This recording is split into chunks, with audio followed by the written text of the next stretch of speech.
Welcome back to New Rockstars. This is our Inside Marvel Q&A bonus segment from the Falcon and the Winter Soldier Episode 1. MT and I had just watched this. We've already done our Inside Marvel reaction after show. And the breakdown, by the time you're watching this on YouTube at least, will have already been out on the channel. But there's a lot of Easter eggs, specifically in the ending part of that show, in the end credits. It's like there's as many Easter eggs and all that graffiti as there was in the episode that came before it. But MT and I are going to ask, what's really going on with Sam in this episode? Specifically, is Sam being set up by his government? Is he being set up to fail? Are they quietly and politely, though you could argue not really that polite, not politely at all, trying to take him out and get their own guy in there? Because there's some evidence in this episode that that could be the case. MT, how you doing, man? Welcome, MT, to the show. Hey, everybody, what's going on? It's good to be back to take some questions about Marvel, and about specifically Falcon and the Winter Soldier. But yeah, it's very sketchy what's going on with Sam. I'm very not thrilled about it, and no one is. I don't know why I said that, because everyone's pretty pissed about it. But yeah, so there's some stuff, like some sketchy stuff going on this behind the scenes. Like I know you mentioned in our previous episode about, you know, the military possibly setting Sam up, and I thought that was really interesting. Yeah, so we're going to talk more about that. And but, you know, we're on stereo right now. Thank you for everyone listening to us on stereo. Stereo is the live podcasting app where you can do live shows and submit your voicemails to react with hosts in real time. You just record little voicemails here, and then the hosts play it, and then they react to it, and it's kind of cool. It's like a live podcast. It's awesome. You can download this if you're watching this later at stereo.com/newrockstars. And for all of our stereo listeners right now, we want to know what you guys thought of this Falcon and the Winter Soldier episode. What were your burning questions that came out of this?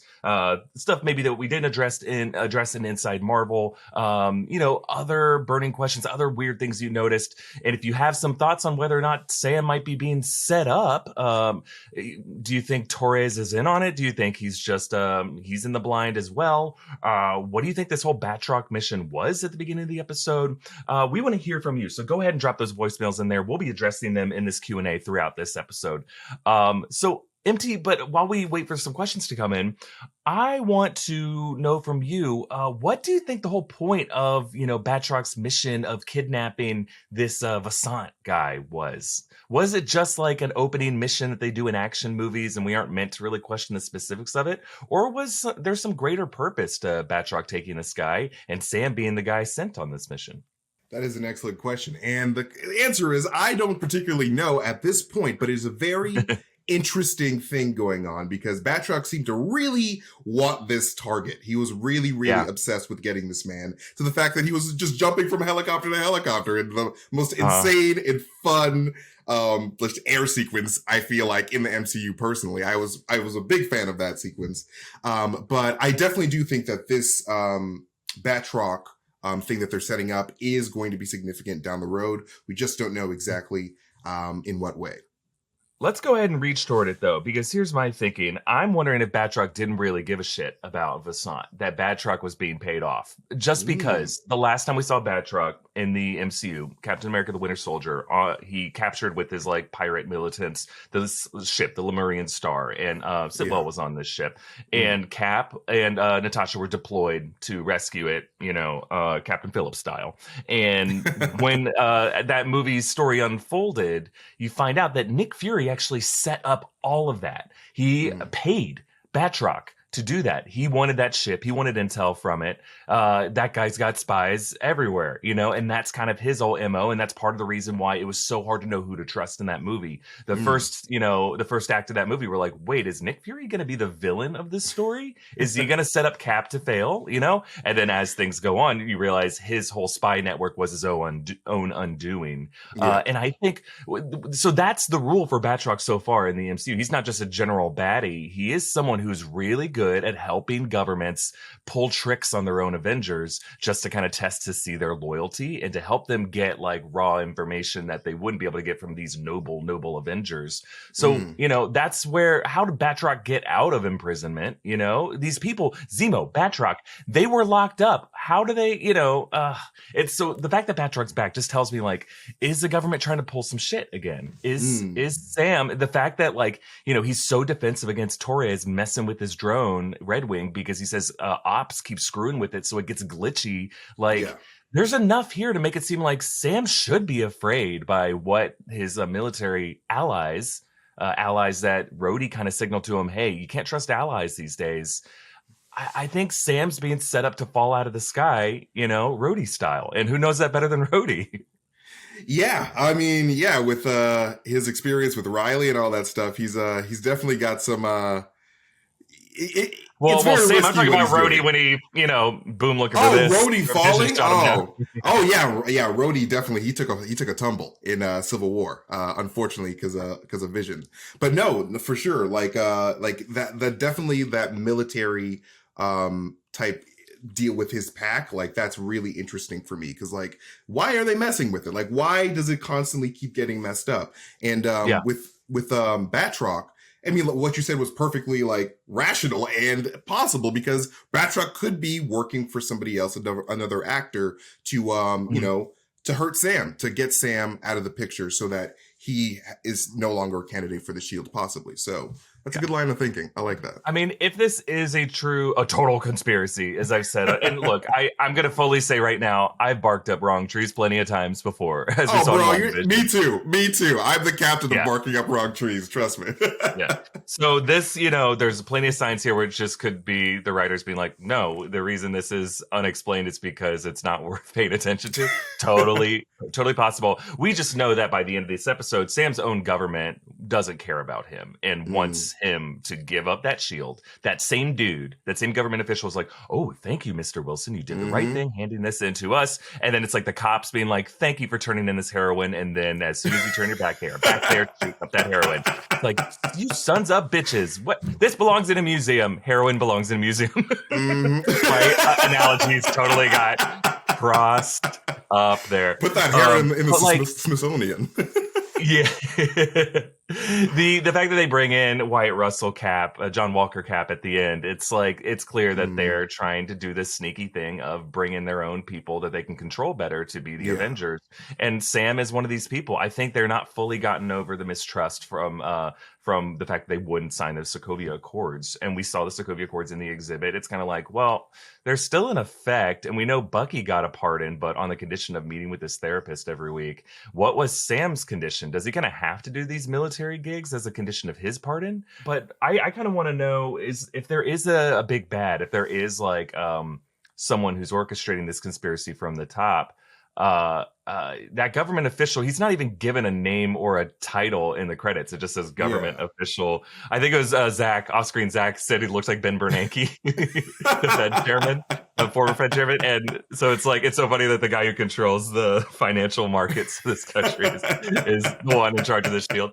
But no, I think there's a good argument to be made that, Thaddeus Ross could be part of this. Now, we know he's in Black Widow. Maybe he is the government official who unlocked Batroc, who unlocks Zemo, and he hates, half of the Avengers. And he's like, let's get our own guys in there. And, there was an interesting line there. He's like, on behalf of our Secretary of Defense, on behalf of our president, I'd like to introduce him to Captain America. Yes. There used to be President Matthew Ellis, and that was around the Iron Man 3 era. Yeah. That was like almost a decade ago in the MCU, though. Yeah. We would have a new president even after the blip. We'd have a president during the blip. Yeah. What if the new president of the MCU was Secretary of State, former Secretary of State, Thaddeus Ross? Because it's a historic pathway to the presidency, Secretary of State to the he would be a prominent national figure. He would be the strong military leader who would make promises to run Earth throughout the blip, and would be kind of threatened by half the Avengers coming back. Like that'd just be a kind of fun, like, oh yeah, you would be a presidential candidate, absolutely. So he could be, President Thunderbolt or something like that, and the MCU just has elected not to mention that yet. And as soon as we see that, we're gonna be like, holy shit. He did this. He's Sam. That would be crazy if Ross was president. I mean, personally, I just think that Ross loves having like direct authority a lot. And so like, I do think that he loves being in charge of like soldiers and like, and having that direct power. And like, obviously being the president is being the commander in chief. So like that's the most power you can get. But like, you know, there's also politics and all that stuff. And I feel like Thaddeus Ross is more of just like, all right, man, let's do this. Let's get the Hulk. Or like, let's just like, you know, do like make our Thunderbolts and all that stuff. But I do think that they are setting up the Thunderbolts here. Potentially. With like you said, with Batroc. If Bucky got pardoned, like who gives that pardon? It's assume a presidential pardon is where that came from. So that must have come from the White House as well. Like I don't think anyone else has I mean, you can get judges to issue pardons, you can get people in the Justice Department to issue pardons, but the absolute pardon comes from the White House. That's the one where you can't like undo it. You can't like say, oh, this doesn't count actually. So again, there's a lot here. I just think it makes sense for so many people in this world to not want to have to work with Sam. It doesn't make sense for us. We know Sam's a good guy. We want Sam to be our hero. But like, just think in a post-blip world, you have evolved past needing certain of these Avengers, and now that they're back, and the last time you talked to them, they were fugitives. Like, it's a difficult conversation to have. For sure. Let's take a question. Would be great. Yeah, here we go. I think they wanted Sam to go into Libyan airspace to have the Libyans shoot him down, so they didn't have anything to do with it. Oh, interesting. That's interesting. Yeah, I do like that idea. I would say why not start in Libya, maybe, if that's the case. But I think either way, they needed this to be an aerial battle so they could have plausible deniability when Sam's, exo wings failed and glitched, and they were able to say, oh, that old Stark tech must have just been glitching now that Tony Stark isn't here to fix it. Oops, sorry, we all mourn Sam Wilson, a hero. And then he gets a creepy little exhibit put in the Smithsonian too, and they're like, we loved him, but we're secretly happy he's dead. And like, and going into Libyan airspace would cause a big international incident, and like, you know, it would just be a huge issue, and like they were just actively trying to avoid that. So I don't think that they wanted him to actually enter Libya. I think that at the very least, if there is a conspiracy, like Erik said, just take care of it at the border. Well, before they hit the border anyway. But I think that is an interesting idea. The whole idea with Tunisian versus Libyan airspace is significant. Or maybe it's not, but it seems like it's kind of important, right? Not just because like we're fairly friendly with Libya, but or fairly friendly with Tunisia, but not with Libya. And Batroc. I mean, my first instinct is maybe Batroc is being hired by the Libyan government to kidnap a pilot. But why this pilot? Like, does he have intel? Was he part of some program that, like, you know, some hostile actor is trying to be like, let's get that pilot because he's going to be an important wedge issue so that, like, the government does not want that guy to get in enemy hands for whatever reason. Let's take another question. Long time listener, big time fan. Question: do you think Sam Wilson's sister is a flag smasher or the U.S. agent? It just seems like there's too much there. One of them has to be. I need to know your theories. Jess Clemens, we love hearing from you. Oh, I miss you so much, Jess. Hello, Jess. Yes, Jess asks a fun question here. So let's talk about Sam's sister, Sarah. She has some, you know, she's going through a lot. She's raising these two kids essentially by herself. There was that interesting line where she told the loan officer, MT, she was a widow. What did you make of that, MT? I mean, you know, I think that she probably had a boo that is just gone now. And I don't know if he passed away during the blip or pre-blip, but like, you know, she's definitely holding things down on her own. And so, you know, I don't think that she's a flag smasher, like in particular, because, you know, she's just trying to take care of her family. But I definitely think that she will probably just be around just to help, like, you know, give background to Sam's past and you know, probably to help him convince him to like take the shield back, because that's something that he's struggling with in the entire series. Yeah, I think I so far I haven't really seen any evidence that she's a flag smasher. But I do think there's a deeper story there, and I'm wondering if like the reason she's a widow is I don't think she was a widow before the blip. right? Those kids are pretty young. I'm It's wondering. true. I mean, the world is chaotic during the blip. We assumed that there was going to be like roving bands of looters and stuff like that. So I wonder if her husband died during the blip. Like maybe he was like a firefighter, a paramedic, or a first responder in some kind of way, and like he was just trying to keep the established order. And things went crazy, and maybe she feels a little resentment towards Sam for not being there during those 5 years to help keep everything safe. I mean, at the time, there's no way she could blame Sam for that because he's, he's gone, and she's heartbroken over losing her brother. But then when he comes back, maybe she, like a lot of people, feel like, well, if it was that easy, why didn't you guys do it sooner? Why did it take 5 years? I mean, the Avengers have a completely fair and honest answer for that. They needed Scott Lang to poop back out of that. I mean, blame the rat. Blame that rat in the San Francisco storage unit for taking so long to free Scott Lang from the quantum realm. What was he waiting for, really? Like, come on, man. Just chilling in the van. We have to remember the whole world within the MCU did not watch Avengers Endgame. And even the people in our world who watched Avengers Endgame are still a little unclear on everything that happened. I mean, apparently the cast of WandaVision watched the Avengers Endgame because they were like, hey, no, Thanos cheated. So, like, I don't know how they got that intel, but they were watching Endgame. Just kidding. That's not true. I think Mike, but Jessica asked a good question because I want to know who is and who is not aligned with the Flag Smashers in this. Like Torres, right now, Torres got his butt kicked by a Flag Smasher, so I assume he's not one of them. Or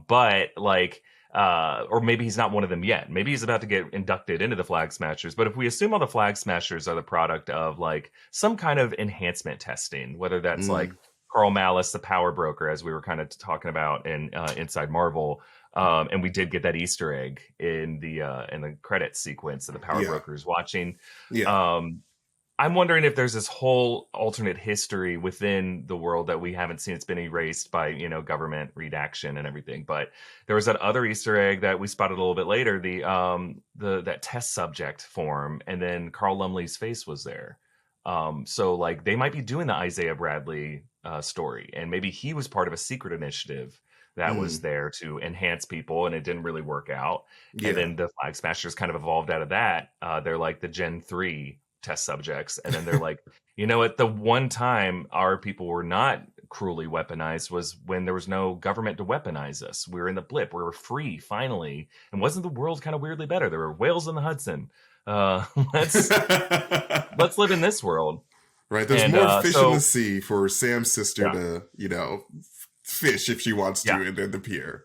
And I think that's the thing with Sarah is like there's too much, coincidence. The world is too small. If also an Avengers sister is, his history was he was just an Air Force pilot and he's part of this special program with Riley.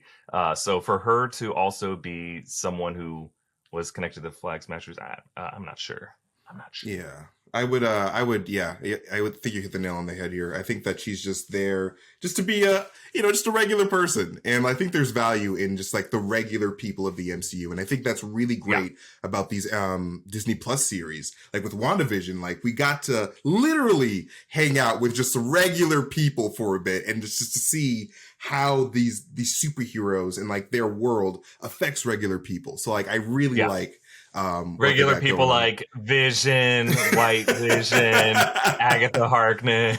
Just regular Joe Schmoes, Monica Rambeau, who's got some weird physiology. I can relate. But isn't that great? WandaVision made me relate with these weirdos in a way that the MCU hadn't before. Like I connected with them emotionally, which I thought was so impressive. Ooh, and before MT and I continue, we are happy to announce the new design for the latest Obsession #3 shirt from New Rockstars and our merch partners at Epic Hero. It is this amazing looking Falcon and the Winter Soldier inspired design, especially from those glorious end credits, so filled with Easter eggs, just like this shirt. It's pure anarchy, or in this case, anarchy assembled. Now, as always, these are limited edition collectibles, so once they sell out, back into Blue Dungeon they go. You gotta get your hands on these fast. You can get them at newrockstarsmerch.com, and when you do, you'll get the added option to write in a custom shout out that will appear on screen during our Inside Marvel Falcon and the Winter Soldier after shows. Let's take another question.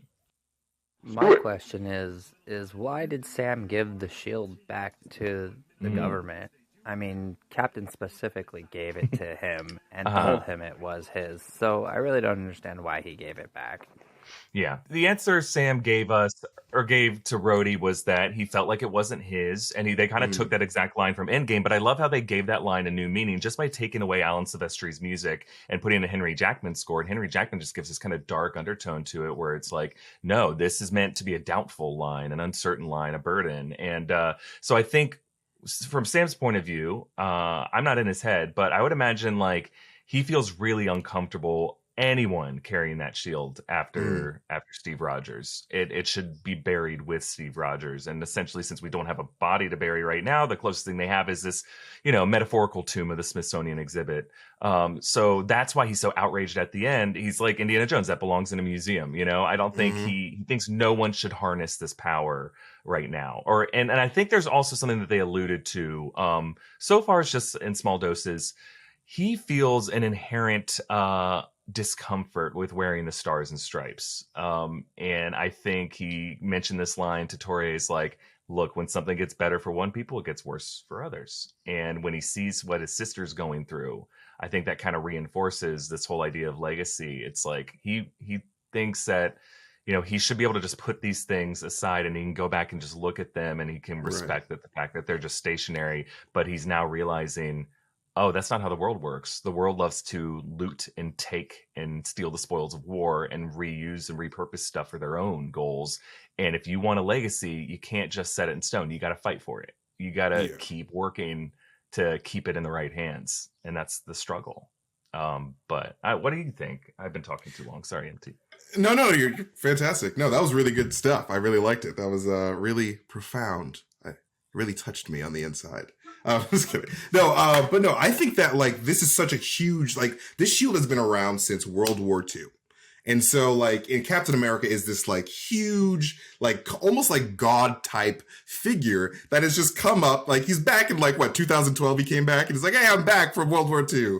And like, so like he's this God type figure. So when he's gone, and we have this shield that's been around since like the 40s or whatever. It's just like, all right, I'm not Cap, and everybody would probably feel really upset if I was just like, I'm Cap now, so I'm gonna put this in a museum because this is now like an American world artifact. And I feel like that makes sense for Sam at this point. Like he's just like, I would rather just let Cap's legacy be Cap's legacy, and I know Cap wants me to have it, but like, I don't think he really understands what it means to not be Cap and to take his shoes because like.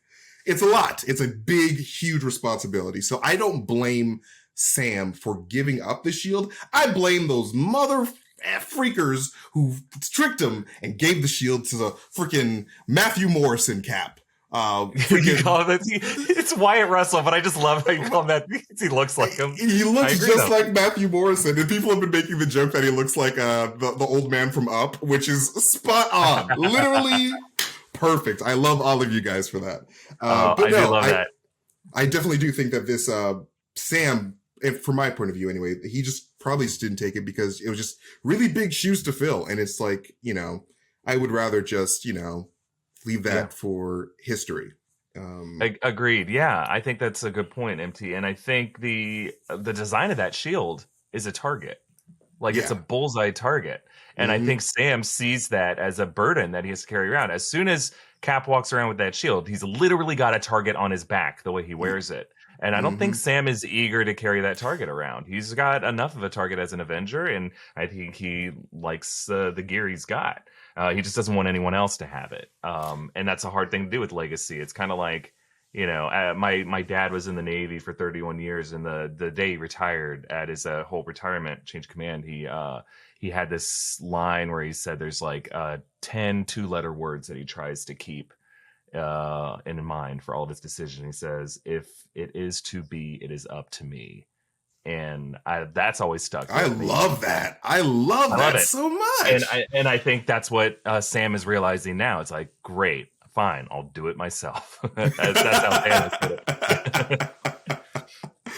Dude, that's such a good. That's literally going to stay in my head forever now. That's so good. Keep that in mind. I mean, obviously, delegate, share responsibility, find your team. Also important, but like at the end of the day, sometimes you just got to get your hands dirty and do it itself to get it done. Let's take another question. Why do you think Sam was tiptoeing around the Avengers' income with the banker dude? I didn't like the banker dude. He was very sketchy and gross, but still, I don't know. That was weird. Yeah. My theory that I kind of talked about in the breakdown, which will be coming out for Stereo listeners later today, if you're watching this on YouTube, has already come out, is that it's kind of a nebulous question. I think Sam was like, this isn't about my past finances. It's like, give my sister the loan she deserves. Realistically, that is a question of how Sam and Cap and Natasha and Wanda and Vision were getting by for those 2 years if they didn't have a connection to Stark, if their government saw them as fugitives. So my thinking is that maybe Wakanda, T'Challa was hooking them up, and Sam didn't want to expose that right now that he had, that they had this alliance, this friendship with the king of Wakanda. And by, exposing that to the loan officer, it would be like, well, then why don't you just go back to your rich friends and the most, the richest and most valuable and superior nation on earth? And then now maybe something's going on with Wakanda where Sam's like, well, I can't go back to Wakanda right now. Because obviously they're going to move on from the fact that they had T'Challa. They're not going to try to recast T'Challa after Chadwick. So I think there's some answers that need to be, questions that need to be answered there. But I don't know. Maybe they just were homeless and were real resourceful. Honestly, I like that answer.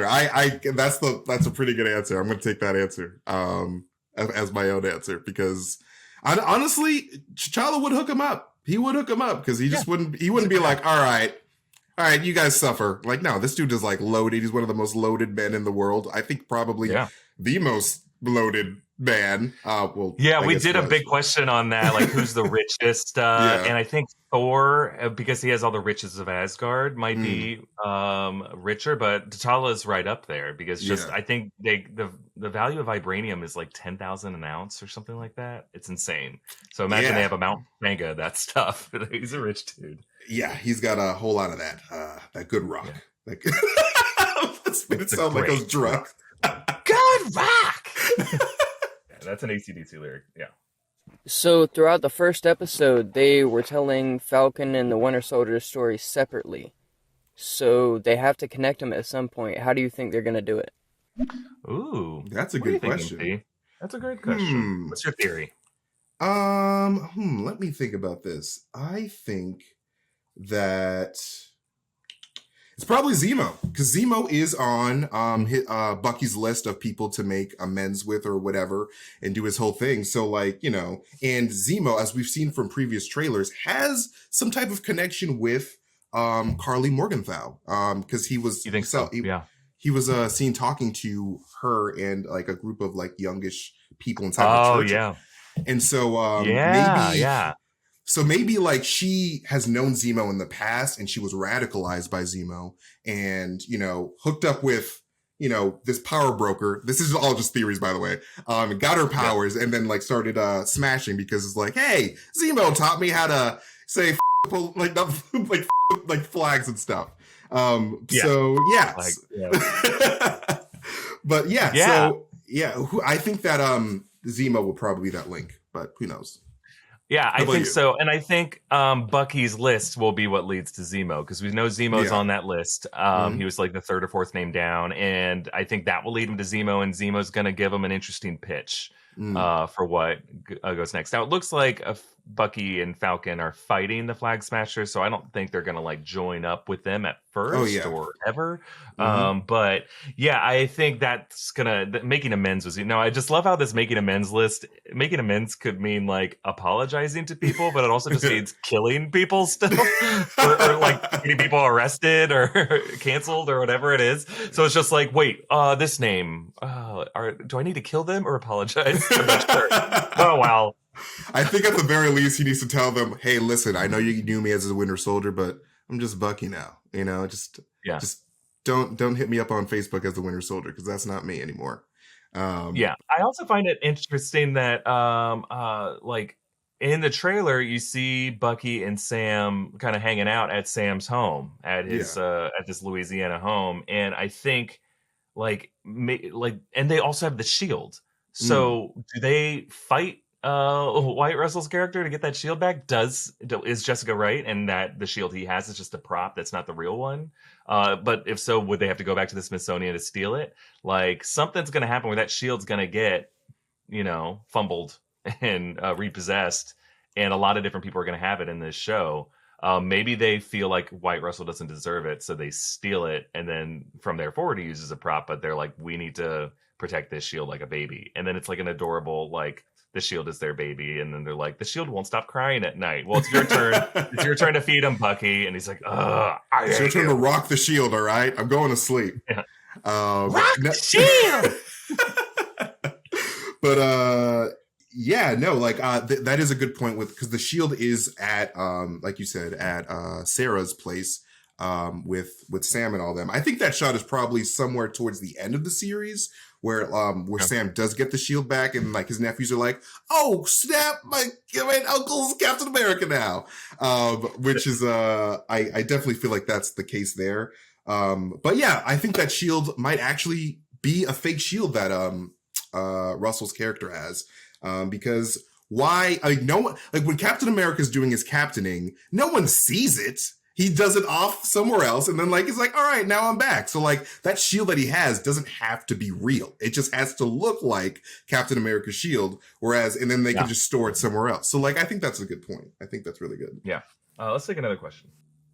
Do you guys think that it could be having to do with technology or something? Like there was a real focus on him recording things and just, I don't know, maybe there's some kind of mind control. Oh, mind control. Mind control. Yeah, I think, in the way that technology was fairly important to WandaVision, I think, the ins and outs of the new tech is kind of at this point a genre staple for every Marvel film, whether it's Mysterio's holographic tech, barf, whether it's the technology of the quantum tunnel to go commit the time heist. But I think in this case, that whole AR symbol of the Flag Smashers is going to be important in some way. I think the Sam's technology glitching. I don't think we're going to get some big villain Bond style or Rehoboam in Westworld season 3, like introducing a Falcon, and like Falcon is a acronym for fatal action life choline Ariel OS nuke or something. And it's like a robotic Falcon, and he's like, I am you now, and then he has to fight him, but then he's just like, okay, let me tell you, the ship of family Wilson, if you replace all the planks of ship family Wilson, can I get a loan finally, please? But I do think there was an importance to Torres recording stuff. I mean, I don't trust Torres right now. Torres is gonna prove me wrong. See, you got me. You got me real sketchy about Torres. Like I'm just like, I want to think that Torres is a good boy. I want to think that Torres is going to eventually become the Falcon, the Torres does in the comics. But like now you got me real sketchy because like he was being so sketchy. He was recording Sam and he was just being so weird. So it's just like he could have his own little motives going on, but we'll have to see with Torres really. But yes. Another question. This isn't a serious question, but I was wondering, why do you think Bucky got a haircut? I think that is a very serious question. Don't sell yourself short. I do think that's serious. Because Mephisto. That's what. No, I think. No, I think that was a condition of his pardon, right? That the president's like, Bucky. Cut that hair. I don't like that. No. Yeah, I think he's trying to shut off his Winter Soldier identity, and I think part of that is cutting off those scary locks that get in his eyes. You can see his eyes. Exactly. What do you do? Like, what do most people do when they get after a big breakup? A haircut. They just cut their hair just to be a different person, So that's what Bucky's doing. He broke up with Hydra. He's like, I'm a new man, okay? And but honestly, I do think that he probably cut his hair because his military roots. I think that long hair is just not a big thing for him. And two, like he's old fashioned, and like, you know, long hair wasn't really the go-to style, I want to say, in his time growing up. So like he's just like, all right, you know, this is my Winter Soldier due. Like they didn't really care about hair care in Hydra. So like now that I'm, you know, doing my own thing, I'm just going to keep it short like I used to do. And like, you know, so yeah, that's just how I see it, but who knows? High and tight. Yeah, he's trying to rediscover his humanity, and people with long hair are not human. No, it's like, I think that long hair was part of his mask. It was part of like the reason people couldn't look into his eyes, and now he's just trying to be, you know, just more open to people and more approachable. I think that's part of it. Do you think RHODEY is going to play a bigger part in this show? Because he was in the.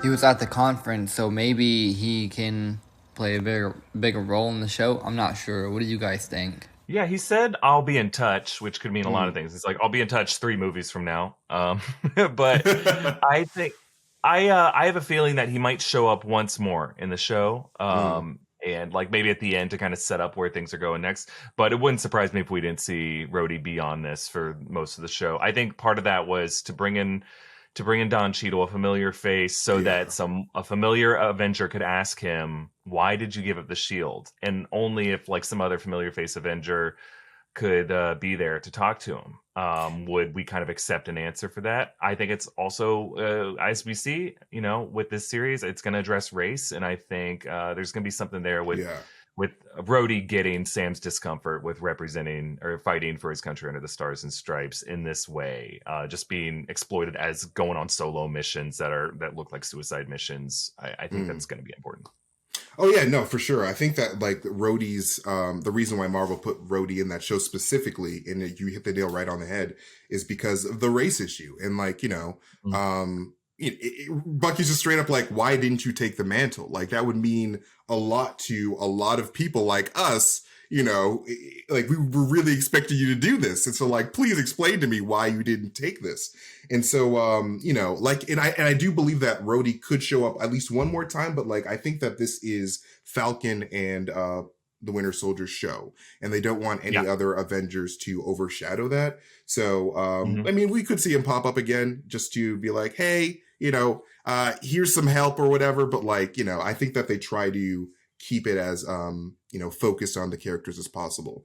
But yeah. High and tight, like a good haircut. Yeah. Hey. Let's take another question here. Do you think that Captain America is dead?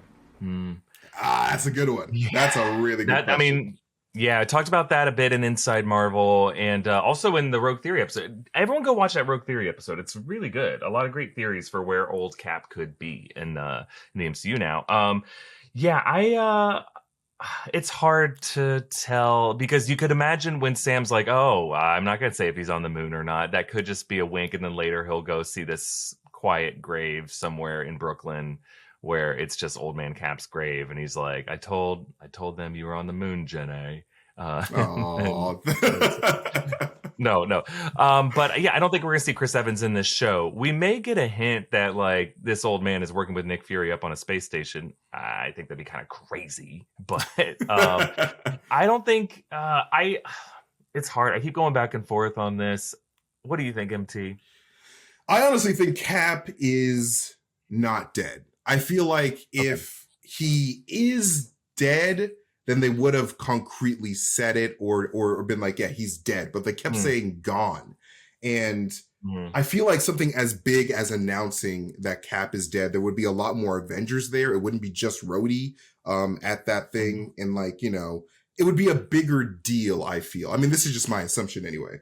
So I think that Cap, and this is just my headcanon at this point, but I honestly think that Cap is just an old man, and that he came back and he gave him the shield, and then he just didn't, you know, tell anybody that he was around. He was just like, it would just be too complicated and people really wouldn't understand. Like I went to like back in time, lived a different timeline, then came back. It's just like, let's just say that I'm just an old man and no one really has to know where I went. I'm just chilling and, you know, exactly.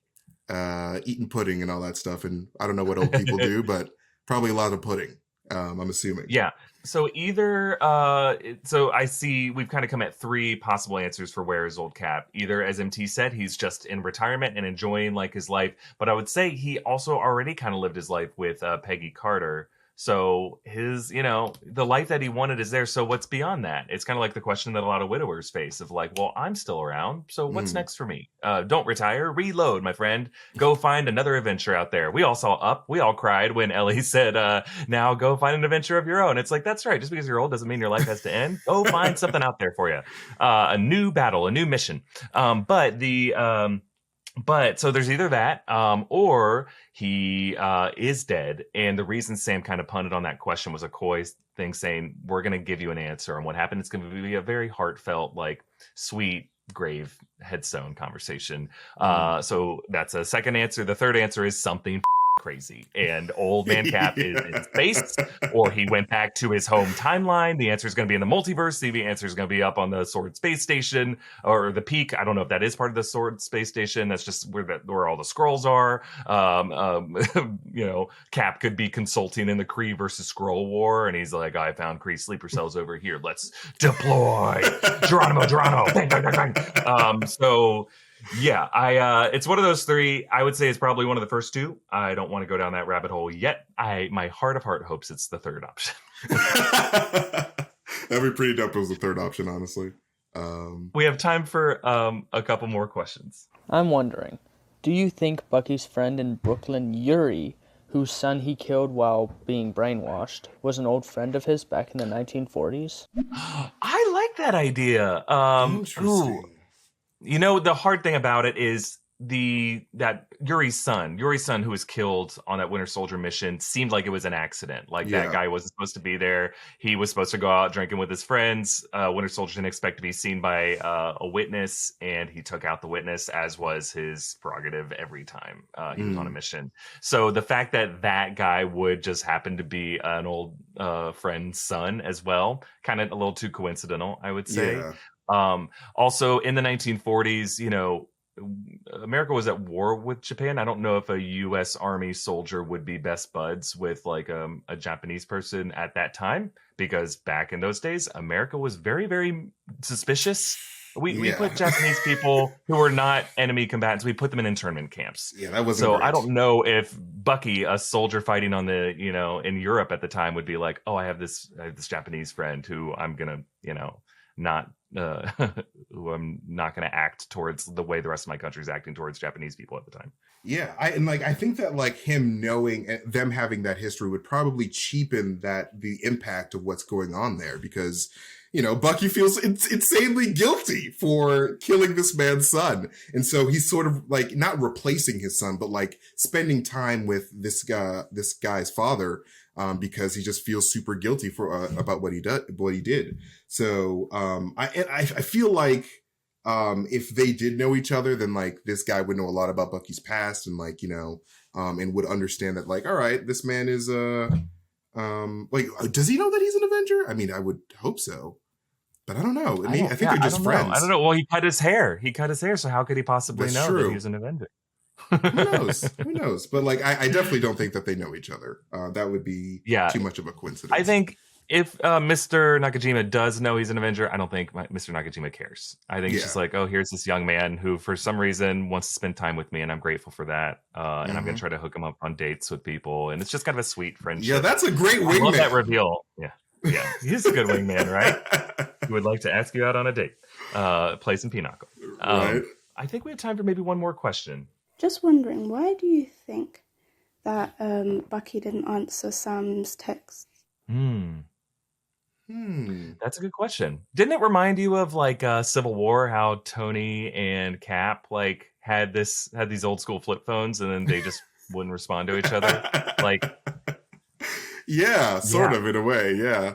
I think that I think there's just some degree of jealousy there, and I don't want to say that there is, but like I think that there might be, because like I just get that hint from the trailer specifically, because Bucky's just like, oh, there's a big like legacy behind that shield, and like I just think that I think that at the very least he cares a lot about what that shield meant to his best friend that is gone now. And so he's just like, I feel like I'm the only one who knows. I was there from the beginning. So like, if anyone should get that shield, and it shouldn't be any of these young kids out here. It should be me, because I'm the oldest man on this planet. And like, this is mine. So like, he's probably just like, I don't hate Sam, but I don't have to like him. Like, I just, it's just, I don't have to talk to you. But what do you think, Erik?